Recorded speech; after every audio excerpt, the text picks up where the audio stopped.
to make imaginations come true. That's really good to hear, guys. Sounds like this is a very ambitious bunch, which is so good to see. Someone said good peer group. I think Yeah, that's a very good response. That's definitely something I've come to realize that was probably the biggest takeaway. definitely. Absolutely. Greater and better connections. Yeah, so there's no one term for that, but I think a lot of you are referring to the network that you build at IIT. And that network really, really pays off in the long run. I think Kunal, Ashish, and I, we have seen that for a few years. Regardless of wherever you are in the world, you will have some community, you will have support, and that's really incredible to see. And not just from IIT-R, but from all the IITs. There's a sense of community which just never goes away, no matter how far you are from India. All right. Think a lot of good responses here. Let's go to the next one. In 10 years, I want to be a. And for this question, you should only have one option, so not more than one. Uh, Start putting in anything. This could be a personal thing, a professional thing, anything that you want to be in 10 years. All right, billionaire, Nice. happy person, social entrepreneur, boyfriend, civil servant, social entrepreneur is gaining some traction, good player of volleyball. All right, nice job. CEO, not yet decided. Okay, that's fine too. That's completely okay. Richest man. Okay, that's paisa is there again. There is one paisa hi paisa person in the group. PUBG PMCO. I know PUBG, but what's PMCO? I don't Man, know that. again, Arjit, Maybe we I are too old for. don't see that. Shanti ho zindagi mein. Okay, okay. So you just want peace. That's good. Someone really into chess, grandmaster in CP. Where is that? A grandmaster in chess. I don't see that. In 10 years, I want to be a machout. Nice. Good to see IITR lingo after so long. Machao still goes on. Oh my god. Yeah. Yeah. Someone says God. I see Mafia is still being played in the hostels then. I want to be God. 10 years, I want to be a famous person. Okay. Entrepreneur and social entrepreneur are definitely big themes. Also not yet decided. A lot of people are there. That's okay. Someone says Modi ka right hand. Okay, okay. I don't know if in 10 years Modi will still be prime minister, but sure, he will still be an important person. So good luck. Some people are just like sheer practical. Like, I want to be a dad in 10 years. I want to be a married man. Nice. Yeah. Practical And thinking. then there's nothing wrong with it. That's really Yeah. good. Yeah. Someone says Ambani ka damad. I think chances are gone. Uh, I don't even know. Does Ambani have a daughter He who will has, but be? he's married, so too late. Oh, oh, okay. Too late, or maybe who knows? Who knows? There's no age to getting married. Someone says ऐसे immediate नहीं सोचे. Hmm. Happy person. That's good. That's good. I think happiness is the most important thing that one can seek in life. But Traveler. entrepreneurship is also quite big. So Kunal, be ready to answer some questions. Yeah, for sure. There's a lot of questions coming for you, Kunal. Someone says outside India. Someone's really fed up with India. In 10 years, they want to be outside India. I want to be a guy who can change the world. Inventor. That's good to see. Inventor. All right, I see response rate is slowing down now. So thanks so much, guys, for this. Once again, feel free to take a screenshot, share it wherever you like, but I will share it later on as well. All right, let's go back to some serious stuff now, and let's move on to our panel discussion. Today, as I said earlier, we have three alums here, including myself. All three of us are from IIT Roorkee, from 2013 batch, and from electrical. So we were best buddies then. We are buddies now. Uh, we will skip sort of formal introductions here. Again, you guys have our LinkedIn, Facebook, search us there, see what we have done in our professional life, in our personal life. But we will sort of go into the questions you guys have asked us. So I floated an Eventbrite link for the last 2 to 3 weeks. And I think 70 or so of you actually registered there and asked us a lot of good questions that were on your minds. And I'm sure they are on the minds of your classmates as well. What we want to do here is we'll dive straight into those questions. We basically categorized all those questions into 8 different themes that most of you wanted to ask about. And then we chose amongst the three of us who is the best person to answer or to speak on that particular theme. So before we begin, just a quick note. Do not worry about taking any notes here. We will share this deck with you later. This deck, this slide will have a lot of good information linked to resources that you can lift from right here. So don't worry about taking any screenshots or notes or anything of that nature. We will share all of the material later on. All right, with that, we can get started with the first question, which is about machine learning. And who better than Ashish Ranjan Jha to talk about that? Quickly about Ashish, he's been working and researching in the ML field for I think last 4 to 5 years or maybe even more. He has already authored a book on machine learning, or maybe a couple books at this point. So Ashish, floor is all yours. Take it away. Thanks, Arjit, for the generous introduction. So, hello everyone. First of all, it's a pleasure to be connected to you. Yeah, I am almost reminded of my Roorkee days when I was in second, third, fourth years. Really happy to be here with you guys. But without wasting any further time, let's straight dive into this first question, right, about machine learning. And I really appreciate that you have questions around this topic because it's a really booming field of work in industry and academia. So let's go into me trying to answer this question, like how do you get into this field, how do you further advance. So Arjit, maybe you can go to the next slide straight away.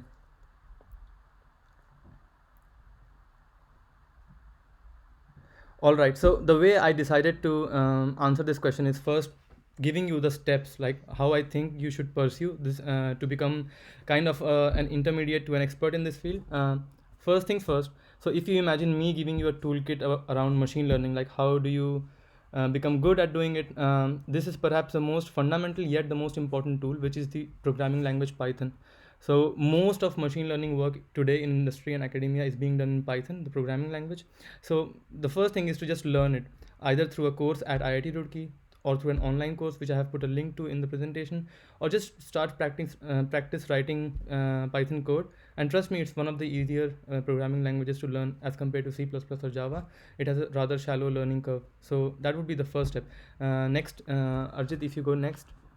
The next step would be to actually learn the basic concepts behind ML. So what I'm referring to is the machine learning models, random forest, logistic regression, linear regression. These are different machine learning models that you can either again learn through courses at IIT Roorkee or take some online courses, and this is one of the best, I can assure you, by Andrew Ng on Coursera. So if you start somewhere, you will eventually start picking up the concepts. You can also go for books. I have put two books, for example, here. One of them is the Elements of Statistical Learning. It's quite a textbook that covers a lot of theory if you are interested in the theory, so you can go for that. If it's too time consuming for you, I personally authored a book called the Supervised Learning Workshop, and I wrote this with the aim of making it easy to the readers. So it has a lot of Python exercises around all the different kinds of models, so feel free to check that out too. There are links to everything again in the slides, so don't worry, you can access the slides later. After machine learning concepts comes deep learning. So deep learning is theoretically a subtype of machine learning, but it's perhaps the most important subtype of machine learning, and it's widely used now. And anyone who calls themselves ML professional, they almost are expected to know deep learning. So you should learn the basic concepts of deep learning as well. And my advice would be again to either start through courses at Roorkee if there are. Just start picking up courses from online platforms. I have put a link to a book which is a great one by Ian Goodfellow on deep learning, which gives you a lot of theory behind all the different kind of deep learning models, the convolutional networks, and so on.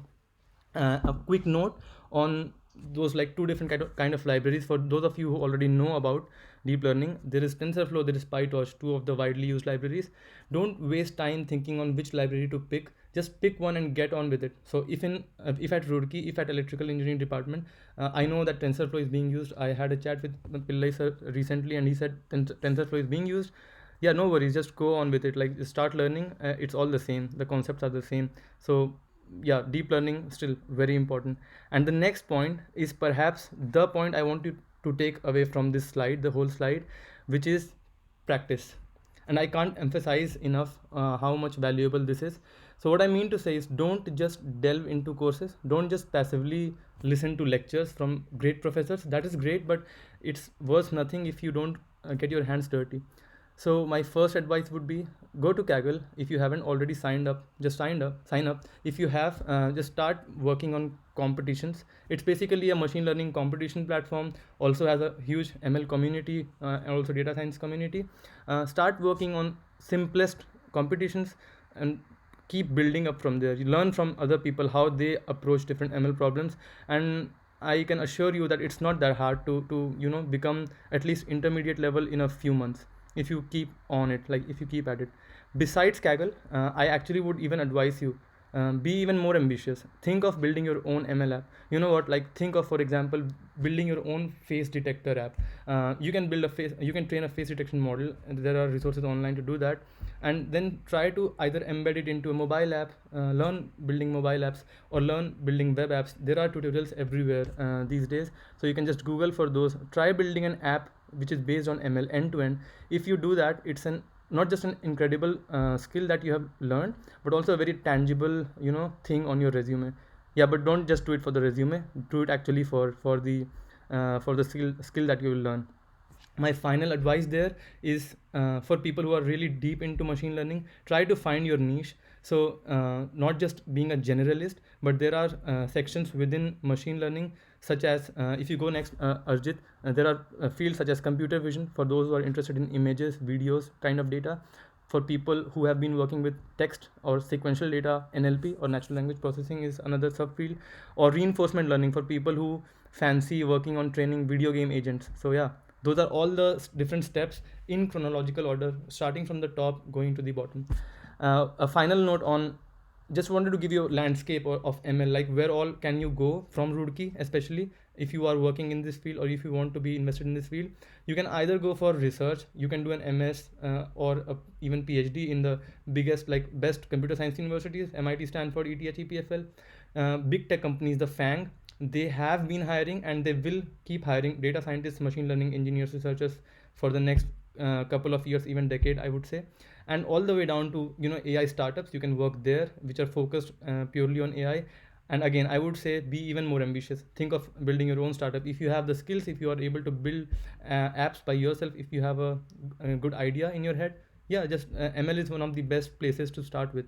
On the final note, I'm going to put links to few more resources. So as I said, online courses, and you guys are really lucky that you have at least 10-20 courses per topic for like really world class courses available online. There are books, I have put links to that as well.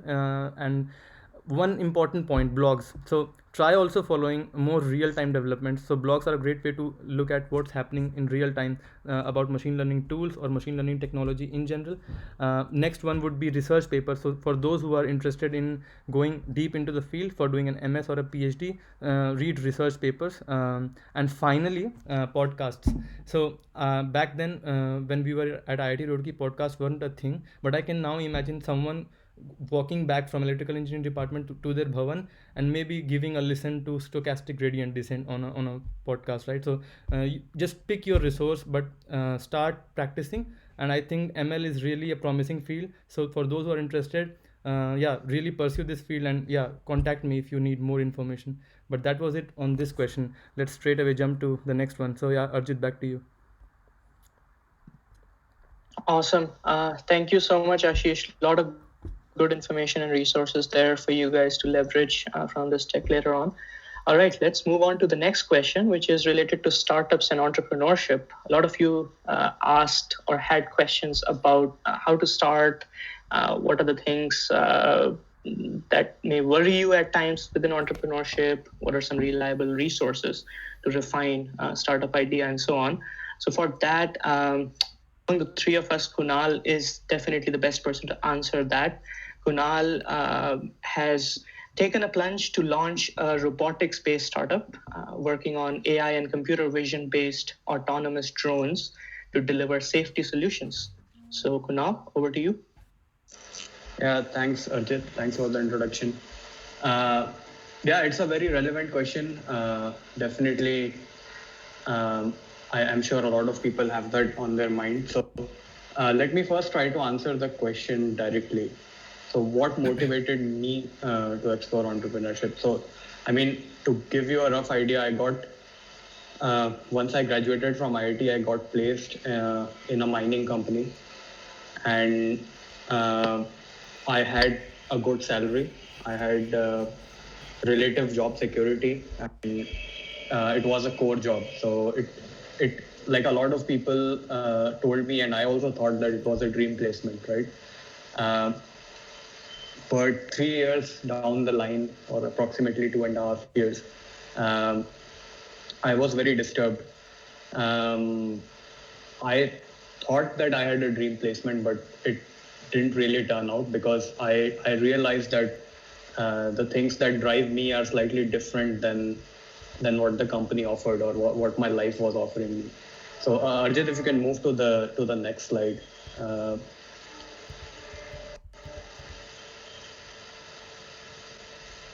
yeah. So I mean, at the outset, being an entrepreneur sounds very cool, uh, and it is to a certain degree. But more often than not, being an entrepreneur means that you are taking more risk. There is basically no entrepreneurship without risk.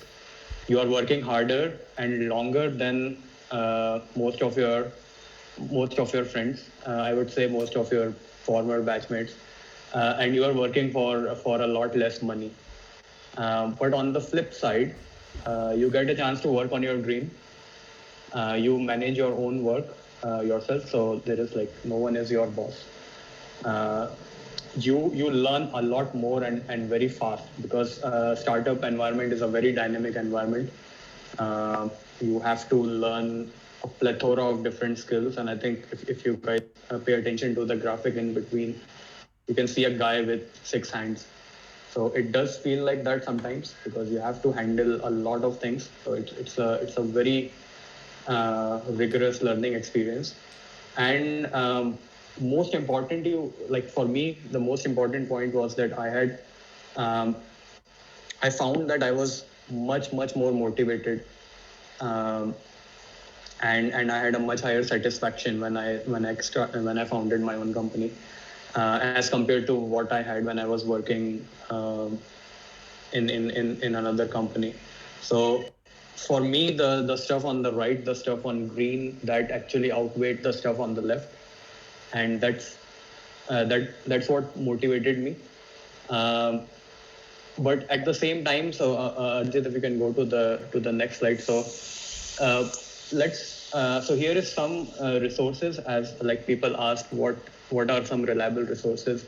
Um, but let's also try to understand what entrepreneurship actually means. And like the dictionary definition of entrepreneurship is like it's an act of organizing, managing, and assuming risk of a business or enterprise, right? So if there is no risk, no business, no product, and no customer, then it's not entrepreneurship. Then many people say that if you don't have any of these, then you are just like saying that I'm an entrepreneur is just a fancy way of saying that I'm unemployed, right? So my advice would be don't pursue entrepreneurship just for the sake of it, just because it's a trend these days.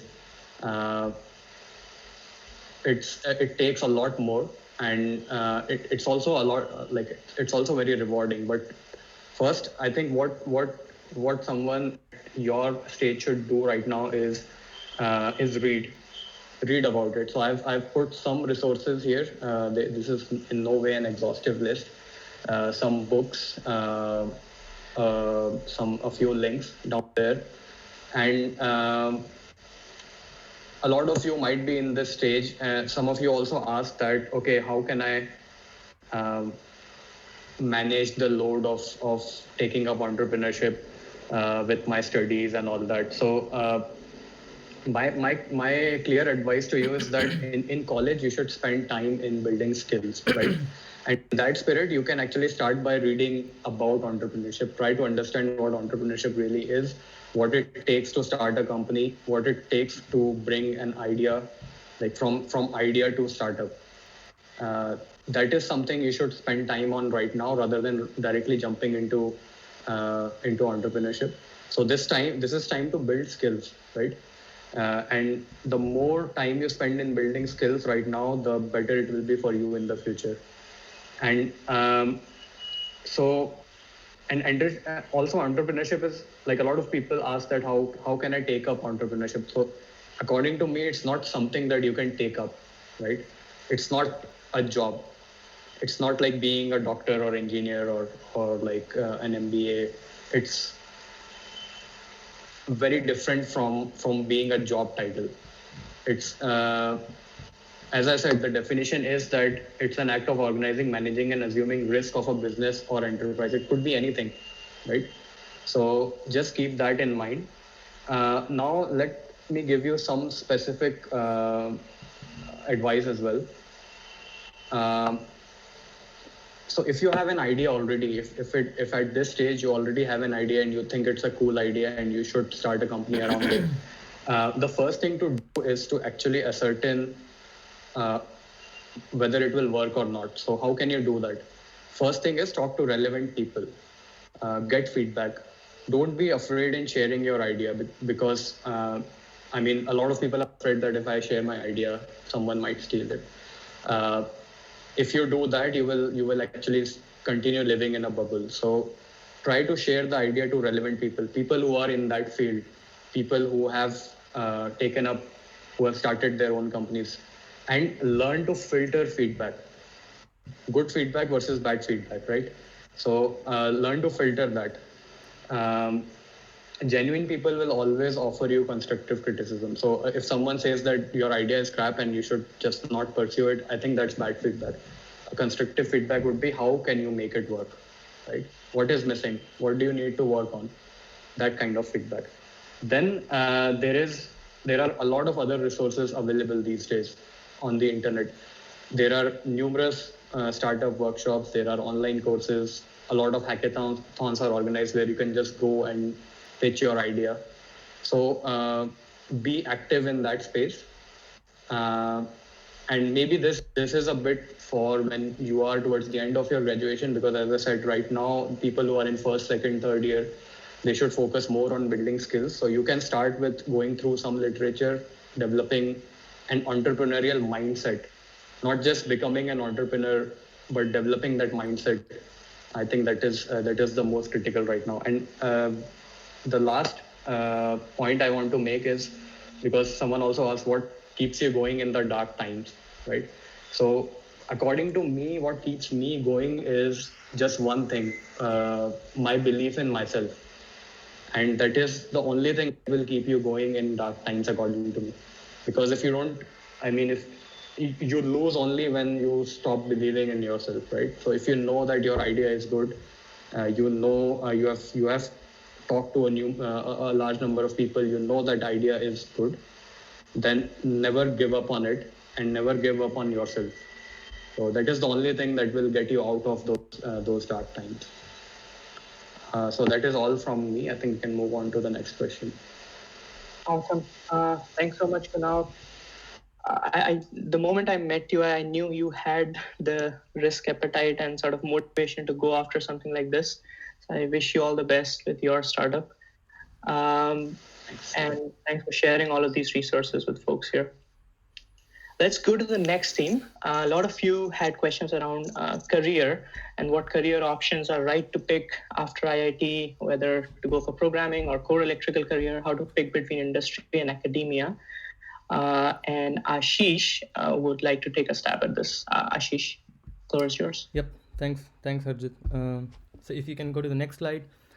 I actually took this question and expanded on this, not just between these two kind of choices, but let's begin with what are the career options that we think that we have in front of us. So if you think about it, like, and maybe I'm outdated here because again older than you guys, so there might be more career options popping up these days. But as far as I know of the spectrum, so if you can go next, Arjit. If you look at what are the career options available to us, you could be an electrical engineer or an electronics engineer, you're right. You could be a software engineer. You could go for IAS preparations, MBA, MS, PhD. You could think of building your own startup, right?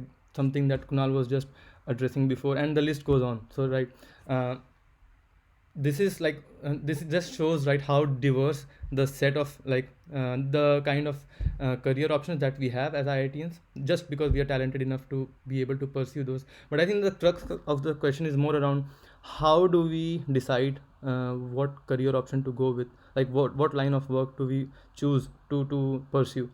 And for those who were expecting a analytical or logical answer, such as a decision tree, that okay, if you have this and this in your resume or in your skills, then go for this, else go for that. So I am sorry to disappoint you, I don't have an analytical or a logical answer to this, but I think it's more of a philosophical answer that I'm gonna share with you. So if you can go next, Arjit. And this is coming from life experience, by the way, so precisely what I have felt. So if you look at this kind of a representative flow chart, right? Think of a career choice that you would like to pursue, right? Ask a set of questions around it, and these set of questions could be your own list, right? I'm just putting some things here based on my thinking. uh, First things first, is this really what you want, right? Is it worth your time?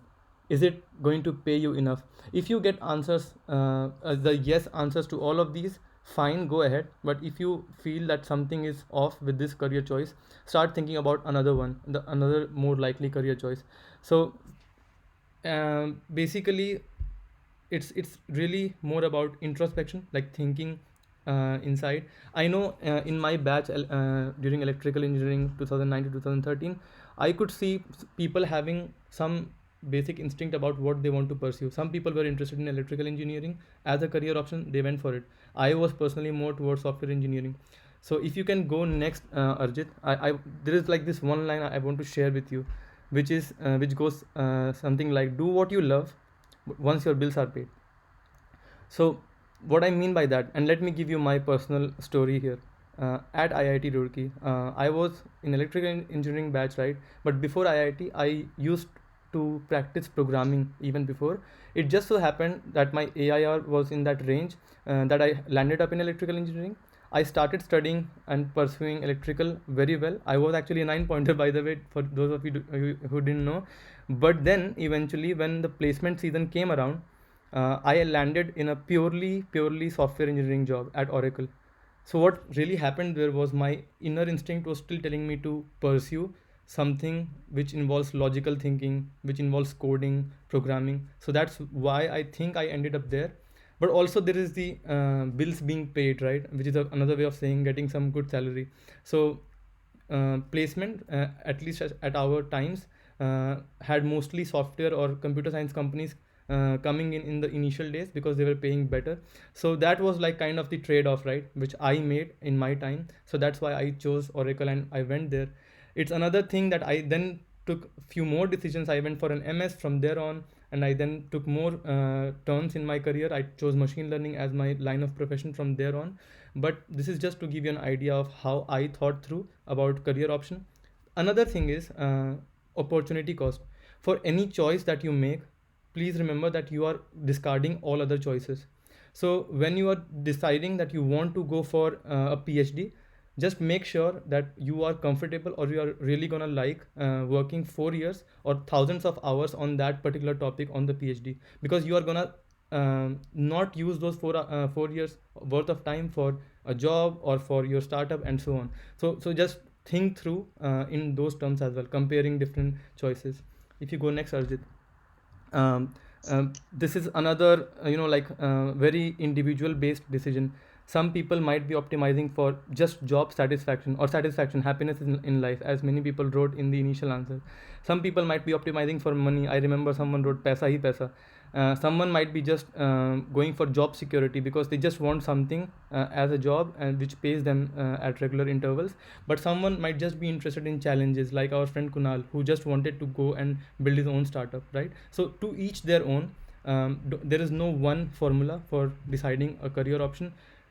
Look at your personal story, look at what you really like to do, and also be practical about it. My final comments on this is like, if you just go next, Arjit.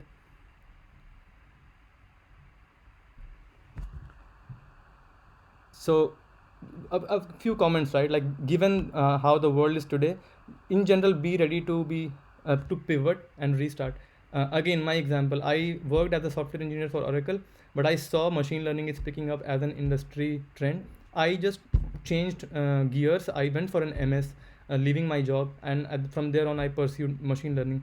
This might happen to you as well. You might take a career option. Be ready to switch gears, switch tracks. Kunal also changed like his first job and pursued an MS in robotics, for example. So yeah, be ready to do that. That's a quality which will really help you. Again, gut feeling is really underrated. Introspect. I know it's difficult at this point of time. You have way too many things going on in your campus life and so on, but still keep an eye on what your gut instinct tells you, what you really want to pursue in life. And lastly, and this is again very sincerely, I was when I was in college at your stage, I was completely undecided on what I want to do in life. So it's really okay, in my opinion. Start with something like I started with my job at Oracle, and then keep iterating. So it's not a one-time decision. You can always evolve with your decision. So yeah, that's I think that's all the things I wanted to share with you in this regard. So maybe back to you, Arjit. Thank you so much, Ashish. Thanks for sharing your life journey with everyone here. All right, moving on to a slightly different theme, but still on career. Some of you were wondering whether career strategy is something which is planned all along, or is it more a chance or random places where you land up. So for this one, Kunal, it's yours. Take it away. Thank you, Arjit. So yeah, again a very good question and a very relevant question. Some people also asked how to deal with peer pressure in this regard, and should we make decisions based on what everyone else is doing, and what's really the right choice. So I mean, direct answer. My direct answer is there is no right choice, like no absolute right choice. Everyone has their own, as Ashish also pointed out in his part. But for me, I know I did not have a career strategy all along, but it started taking shape gradually as I gained more experience. And it was not by chance. As you realize, as you will realize your longer term goals, interests, and priorities in life, you will start making more sensible decisions, right? So, Arjit, if you can move on to the next one, I just want to give some pointers on how I I approach this whole topic. So first advice would be for everyone to actually learn to differentiate between what your goals are and what are the ways to get there, right? So career for me is highly related to my end goals, but the career strategy is just a tool for me, not the goal itself, right? So I think this is, for me, it was very important to differentiate. It's a bit like this waterboarding graphic that you see. So as long as your goal is like this rope that you are holding, right, it will keep you moving in one general direction, right? And what you do, like on the waterboard, is basically your more regular life. So goals are basically where you want to go, and how ways are how to get there. So goals are normally longer term, they're more comprehensive. They include more than just you. Many people think about family, community, nation, entire world when deciding their goals, and how to get there is a short term, opportunistic, and highly dependent on your talents and skills, right? So goals often also cannot be figured out in a day. It takes years to figure them out, and how to get there can change fast based on your situation and your end goal, because life is not always that certain. So, for example, someone's end goal is that I want to dedicate my life to fight climate change, and the ways to get there can be many. So, you can become an engineer, you can become a politician, you can become an economist. All of them will, in their own way, try to get you closer to your end goal, right? So, my advice at this stage is spend a lot of time in figuring out what your goals are: long term, medium term, short term. I think also this is something which Ashish briefly touched upon. And then think of a strategy to achieve them, right? So don't just do things at random. Try to figure out your end goals, but at the same time, um, it will take you some time to figure out your end goals, right? So while you are figuring out your end goals, while you are not sure what you really want to do in life, learn what you can along the way. Once you figure out what you want to do, then you can become more specific and more efficient in what you are doing. But until you actually figure out what your goals are, you should just learn whatever you can learn, right? And in my opinion, having your mind fixed on an end goal actually makes your life a bit more meaningful and less stressful, right? So let me give you a quick example. Suppose your goal is to build a house, right? You won't give up on building a house and start crying if you lose a hammer. You will just buy another hammer and get on with the task, right? So this is to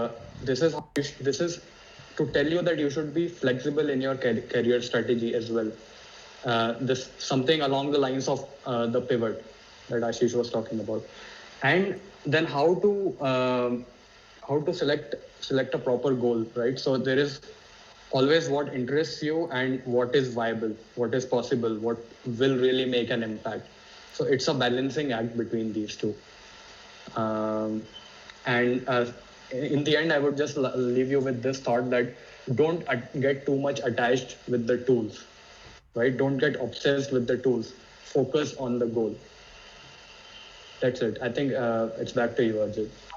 Uh, Thank you so much, Kunal. Some great life lessons there, for sure. All right, moving on to the next big theme that we identified. This was around higher education. A lot of you wanted to kind of understand, is higher education a must have? How to choose between MS and MBA and other choices out there? So let me take a stab at this question and try to answer this based on my own experiences. And just to give you a quick background about myself, I was someone who was straight out of IIT. I joined consulting with Deloitte, worked there for 3 years, and then started to wonder. Well, I started to wonder before that whether to go for an MS or MBA, and I eventually decided to do an MBA and not MS.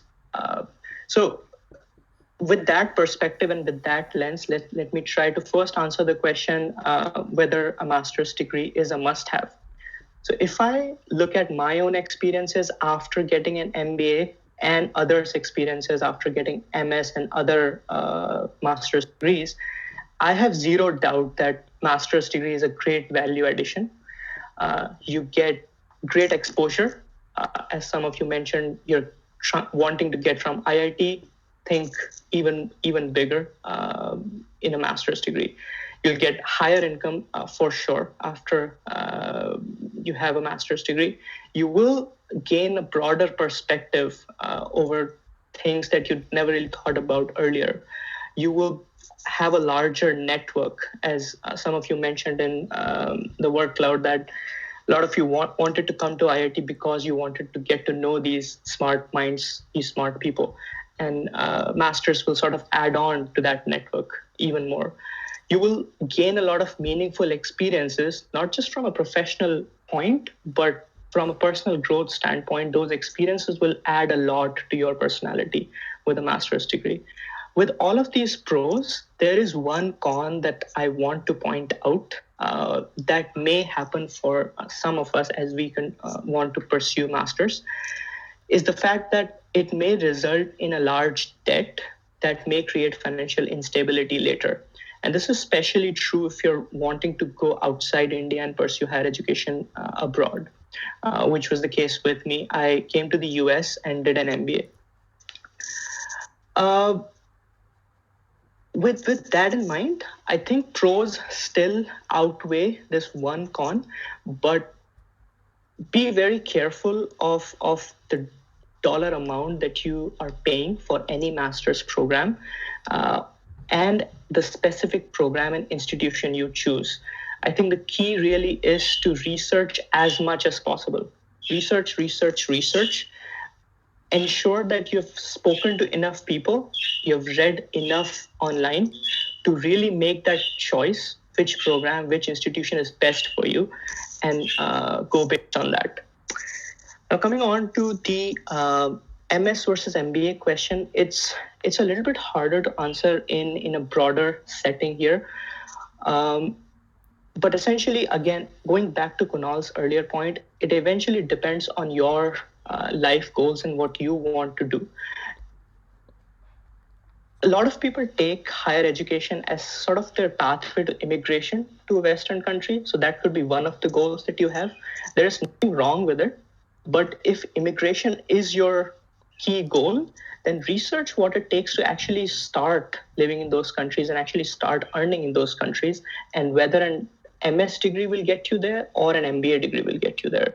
So that should decide for yourself which one should you go for. Similarly, if you have some other goal that you want to really specialize in one degree, if you really want to go after computer vision, then perhaps specializing in that particular program and that degree will give you that happiness that you're after. So it really depends on your goals. One last thing that I want to note here is lay out your own goals, your own constraints in life, whether financial, personal, family, and your alternatives on a spreadsheet, and research the heck out of those alternatives to arrive at the one right one for you. And research not just on the internet, but also by talking to a diverse set of people. A lot of us, when we are at IIT, we feel like we can research everything online by ourselves. I have learned from my own experiences that talking to people gives you more. So do take the time to actually talk to those alums from those particular programs that you're targeting. All right, that's all I have to say about higher education. Moving on to the next theme, which is personal growth at IITR. And the three of us agreed that Kunal is the best person to answer that. So Kunal, take it away. Yeah, thanks, Arjit. If you can go to the next slide straight away. So, I mean, my life at IIT was, I split my time broadly between like these five things. I was involved in a lot of extracurriculars. A lot of time was taken away by the academics. I also pursued my hobbies. I was part of the robotics section in the hobbies club. I traveled a lot, which is something I enjoy. And I invested a lot of my time in long term friendships, lifelong friendships, which is, I think I was mentioning it earlier, which is probably the bigger takeaway for me from IIT. So it was definitely one of the best times in my life. What I would advise people here is that it is campus is a great place to explore your own self, right? So a lot of people for the first time have come out of their parents' houses and they are living on their own. So it's a great time to start exploring your own self. I think that is where I spent a lot of my thought and time. Uh, at the same time, it's also probably the best place and time to learn various invaluable soft skills, like which we will you will realize later that they are often more important than mere technical skills, right? So prioritizing, leadership, teamwork, persuasion, time management, interpersonal interactions, this is like you could take it as a dress rehearsal for real life. So you can experiment here without like you don't have that much cost associated with failure. If you fail in something like in a campus group, it's not going to be devastating. Later in life it might have a bigger impact. So take this opportunity, try to explore different avenues. Then most importantly, make friends for life. This is probably I mean, this is not a black and white thing, but for me this is one of the last times when you will make friends without any reason or any benefit out of making friends with someone, because and that's when long term friendships are made, right? So do that, and at the same time learn from your peers. Everyone can teach you something. This is something I realized later, that I didn't have this much opportunity to be around so much talented people after I got out. You might get into a company and you will again get around some very talented people, but there will always be constraints there, right? Right now there are no constraints. You live in hostels, you can interact more freely. So take this opportunity. And as I mentioned before, it's important to figure out what your goals in life are. So invest a lot of time in building that foundation for your future life, and don't leave things to chance. So a lot of people actually also asked that how important are academics, for example. I would say again, I mean it's dependent, but they're quite important. If you want to pursue higher studies, they become super important, right? So you can't leave that on chance that okay, I will not study well right now, but I'll see later. I still want to do an MS. It will not happen. You have to maintain your academic grades. So in general, general advice would be for everyone in first year, second year who's asking this, how important are academics? They're quite important, and in general, everyone should try to do the best they can in academics. But at the same time, you also have to focus on the other aspects. So then the question came was how could I balance everything, right? So for me, my strategy to balance academics with everything else was you need to learn to prioritize what to do when, what to focus on when. That if you can get an answer to this question, I think you will have no issues balancing everything out. There are people before you who have done that. There will be people after you who will do that. So it's not something anyone is born with. Eventually you learn to prioritize. You all these skills, all the soft skills that I talk about, they are all learnable skills. They are not dependent on talent. So that will be my advice to everyone, that invest this time in yourself, try to build a foundation for your future life, and or at the same time enjoy this time. Thank you. Back to you, Arjit. Awesome. Thanks so much, Kunal. And I know that we are at 7:30, but I'm guessing it's okay to go over a little bit. Let us know, Dheeraj or Jazz, if you guys or if your batches have any other commitments. We could also cut it short here, but if we are okay, just let us know and we can continue going. We have two more questions that we wanted to cover.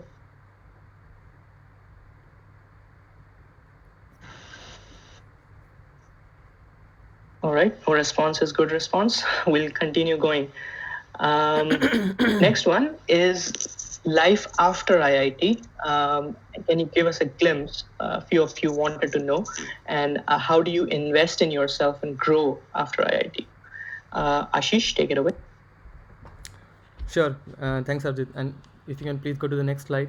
I want to literally just again split this answer in two parts. So first is I want to give you a glimpse of life after IIT. So firstly, life at IIT. Kunal already gave a view, right, and very similar to that. I know at IIT you have the classes, you have the sections, the different extracurricular, I mean, and you have the bhavans, hostel life, the civil lines, like the Roorkee town life, then the exams, right? Something not everyone likes, I guess. But then life after IIT, right? What are the components there? There is office for people who are going to pursue a job afterwards. So that's going to consume at least a third of your daily time, like at least 8 hours out of 24 hours, and which calls for a work life balance which you never had to think about before, which is the balance between the office life and the non office life. uh, you will make new friends either if you go to a university for MS or to a new company. You will meet new people, so you will meet new friends, you will have to make new friends. You will either move to a big city or for a job, or you might even move abroad for masters or for even a job, right? Relationships, so not just the romantic relationships but also relationship with your parents, with your close friends, that becomes really important as you grow like into that phase after IIT. Promotion, graduation, like this whole never ending race for progressing in career, and graduation for people who are going to consider like pursuing masters or PhD, writing the thesis, giving the defense and so on. Health and well-being. So sorry to break it to you, but we realized as we grew older, right, that you will never be as fit, or like you won't stay young forever, right? So spending time on health or your well-being really becomes important as a component of life after IIT. And of course financial independence, to be able to live on your own expenses, not living off our parents money. So those are like the kind of important elements that I wanted to share with you. It's not exhaustive for sure. And then the second part of the answer about how to invest and how to grow, right? So some of the points I wanted to share with you. If you can quickly go next, Arjit. So one of them was around, again, being adaptable, being flexible, being able to take turns, because I can assure you that life takes quite a turn after IIT. Be humble, be always be a lifelong student, always be eager to learn new things, because there will be new things to learn at each phase in your life. This point is quite important. The next one, which is about developing strong relationship with your family, but also your friends that you make at IIT. For example, I have maintained a very strong friendship with Arjit and Kunal, and trust you me, this is like perhaps one of the most important asset that I have from IIT. More than even the formal education, like having this close network, because they are really kind of my support system when I have moved out of IIT, living in the real world, like in outside the campus. If you go next, Arjit, very quickly. Again, about the health aspect, please start thinking about investing in your physical and also mental health, because again, these are the times when you are at your youngest and at your physical peak, but this won't be there forever. um, and always maintain a hobby or some activity alongside, which helps you, just distract from the usual work, just to be able to de-stress. So for example, I was in music section in Roorkee, but I also pursued music afterwards. So this really helps me. Having a hobby like this becomes like a lifelong friend, virtual friend, which you can always distract yourself with. It's really helpful when you are in that constant stressful environment sometimes, after IIT, in work or in studies. So it's really helpful to have some hobbies, activities alongside. And the final one is that you are all IITians, so analytical intelligence is granted to you. You have proven your intelligence analytically, but what really will happen as you proceed in your career is you will notice that there is also this component that need to be learned. Actually, Kunal mentioned it in many ways. So what I'm referring to is the soft skills, but also in general the emotional intelligence that you need to kind of work on and grow this component in your life. So yeah, I mean, this is more or less the picture I want to give you before, like life at IIT, but also life after IIT, right? So this is going to be different, but it's not like something completely spooky. You are always able to learn new things. And of course, life before IIT was very different as well, right? So life at IIT is different, and life after will be different as well. So yeah, just keep these points in mind. Hopefully this helps. Yep, over to you, Arjit, again. Thank you so much, Ashish. This last point is really important, and I cannot emphasize it enough. Again, as you mentioned, you hit the nail on the head, where analytical intelligence is given in all of us IITians, but we don't only need to understand machines to survive the world. We also need to understand other human beings, and that's a skill set that we never really truly learn, either in school or in college, and something you will have to learn at some point, and you will have to get better at as you progress further. So thanks so much for sharing that, Absolutely. Ashish. Cool. Going to the next one, which is the last one here. A few of you also wanted to kind of understand how to manage your time, how to make good trade-off decisions when you're being pulled into too many different directions. So for that, one of the key things that I want to mention is that prioritization is the key, as Kunal alluded to and Ashish alluded to earlier. It may seem at different points in life that everything is important, everything is high priority, everything must be done today or everything must be done yesterday. But that's not always the case. Dig deeper into actually what is your own life goal, what life journey do you want to take on, and depending on that, you will be able to prioritize all of your different aspects, whether it's personal, family, professional, career, romantic relationships, everything else. So unfortunately, I can only give you some I can only give you specific answers in our one-on-one chat, but just to give some wide or sort of broader level tools here, and what I have done in life to sort of prioritize as I've grown in my career, is to start with longer term goals. To give you a time range, about 3 to 5 years. The reason I've put SMART goals here is not because you always should focus on creating SMART goals. Sometimes it's not easy, it's not even possible to create SMART goals. So be okay with creating simple, vague goals for the longer term, but still try to make them as smart as possible. As if you're not familiar with this, you can always go back and Google what SMART goals stand for, but try to aspire to them, but don't go too crazy. You can even create and start with simpler life goals for the longer term. Once you have your longer term goals down, you know what sort of, or have some level of clarity on around your longer term life goals. That's when you can start thinking about setting your medium term tasks or medium term goals, which in my view is about 1 to 3 months. What should I do in this 1 month that will set me up for success over my longer term goals? What should I do over the next quarter, perhaps? And what I do here is to use this tool to tell myself what's important for me. I basically classify everything that I have listed down as my medium term tasks into 4 different buckets: must do's, should do's, could do's, and will not do's. And one thing I want to highlight is don't keep more than 3 items in each of the bucket here.